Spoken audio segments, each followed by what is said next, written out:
Hey guys, welcome back to my channel. Today I'll be reviewing the best controller that you could ever buy, the Xbox Elite 2 controller. This controller is bananas, guys. It has so much features that you don't know about. So guys, without further ado, let's get right into this. The Xbox Elite 2 controller is simply the best Xbox controller you can spend your money on. It's also one of the most expensive at $180, nearly the same price as an Xbox One S bundle. Microsoft has now jumped way beyond competitors like SCUF with its design and customization. And if you're willing to spend $180, then you'll certainly get what you pay for. Microsoft's design changes to the Xbox Elite 2 controller look mostly cosmetic at first, but they go far deeper and genuinely change the way you can use this controller.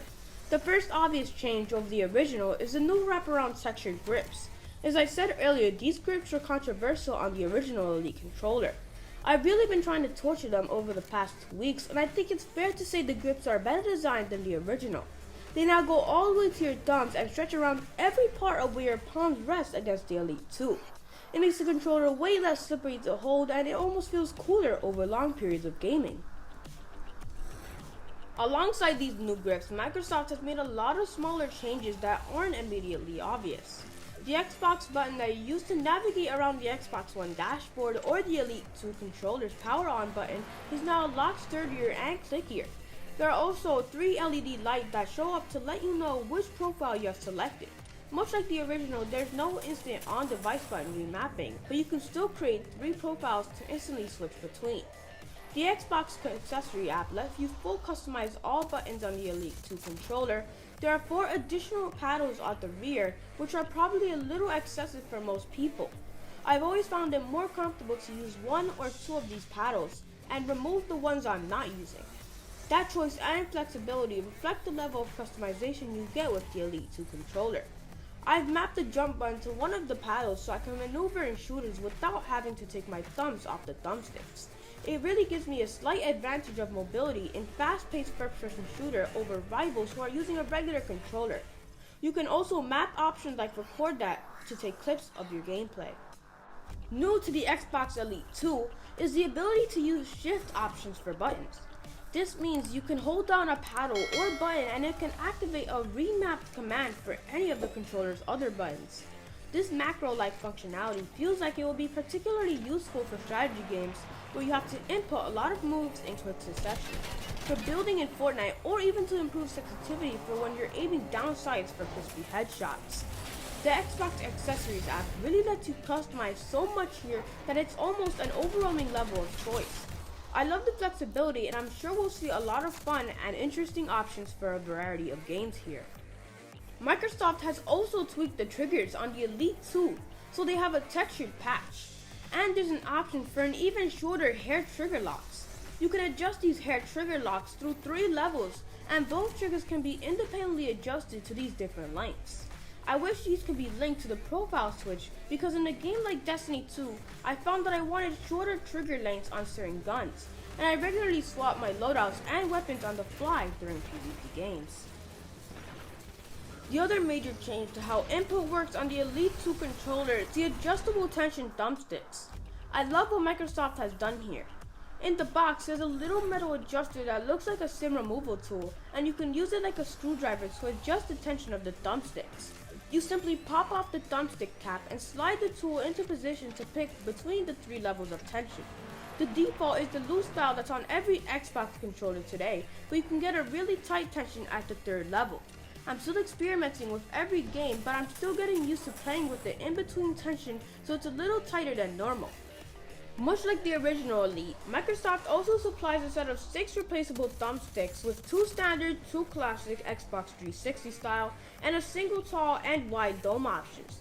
There's also a faceted D-pad, or the standard you find on all Xbox One controllers. Microsoft has also added a USB-C and Bluetooth support to the Elite 2 controller. This makes it far easier to travel with this controller and use it on a laptop or even an iOS or Android device for mobile games, and Microsoft's Project xCloud preview. The only drawback is that you pair this with another device, it removes whatever you were previously paired to, so you can't use it on a Windows 10 PC and then easily switch over to your Xbox One without having to manually repair each time. It's an annoying inconvenience, especially considering Microsoft has already solved this problem with its Surface headphones, which seamlessly switches between devices. USB-C charging is a great addition though, and Microsoft has even included a clever charging dock inside the carrying case for the Elite 2 controller. You can simply place the charger on top of this magnetic dock and connect a USB-C cable to the rear of the carrying case to charge on the go. I've removed the dock from the case and set it on the table, but the case integration is great for when you're traveling. The only downside to this charging dock is that Microsoft has switched to a built-in battery for the Elite 2. Microsoft promises a 40 hours of gaming on a single charge. A tiny LED above the profile switch button glows amber when it's time to charge. Of course, it's impossible to know how this battery will last over time. I've used rechargeable battery solutions on the Xbox One previously, and they've all worn down within months. With the Elite 2, I became used to simply docking it after most sessions, but if I ever ran out of battery on my old Elite controller, I'd simply switch batteries. That's not an option anymore, and I'd have to stop playing or connect the USB-C cable to carry on. I really hope the battery life stays solid in the months ahead. The only thing that's really missing on the Elite 2 controller now is an on-device button remapping, which some pros will want to have seen. Other than that, it feels like Microsoft has really addressed the majority of the complaints about the original Elite controller and introduced some great new options like adjustable tension of the thumbsticks. I really hope that the Elite 2 stays solid in the months ahead. We'll certainly be keeping a close eye on the battery life, bumpers, and the textured grip in the coming weeks and months. But as it stands, the best Xbox controller just got even better. If you're willing to spend $180 on an Xbox controller, then this is well worth the upgrade. So guys, that's another review. Please like, comment, share, subscribe to my channel today. And please, let me know what's your favorite feature about this beautiful controller. So guys, I'll see you in the next one. Peace out.